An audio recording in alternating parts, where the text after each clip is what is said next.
Let's do বাওয়ালি। তো আজকে ব্লগটা শুরু হচ্ছে জিম থেকে। আর জিমে আজকে একাই আছি। তো বেসিক কথা হলো, জিমের পাশে আমি বাইরে দেখছি রামনবমীর ভাসান যাচ্ছে, যেটা আমাদের সোনারপুরে বেশ কয়েক বছর ধরে হচ্ছে। তো সেগুলোরই কয়েকটা ক্লিপ নিলাম, দেখা। जटाटवी गल्लज्जलप्रवाह पावितस्थले गलहोबलं व्यल्लम्बितं भुजङ्गतुङ्गमालिकम् डमडमडड्डमडड्डमन्निना।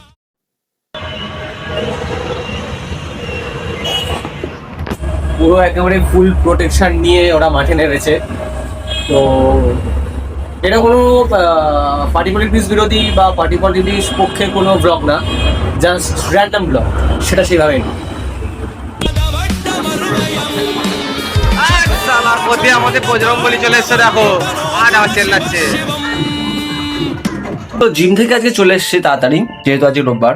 তো রোববারে একটু চিট মিল না করলে হয়? জিম থেকে এসে আমার চিট মিলটা শুধু দেখো। এই হচ্ছে আমার চিট মিল, আমাদের সোনারপুরের বন্ধনের কচুরি। কতদিন পর তোমাদের ফুড ব্লগিং দিই।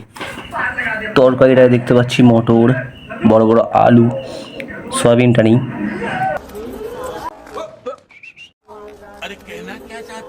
তো কচুরিটা আমরা ছিঁড়ে দেখবো, ক্যামেরাটা সরে যাচ্ছে, সরি। কচুরির মধ্যে আমরা ডাল দেখতে পাচ্ছি, যেহেতু ডাল পুরি, ব্যাপার স্যাপারটা আলাদা। একটু ছিঁড়ে ছোট্ট একটা টুকরো নিয়ে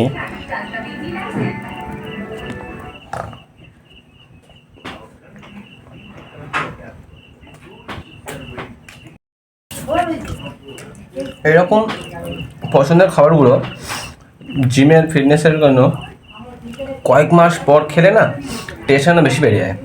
অমৃত লাগে, জাস্ট অমৃত।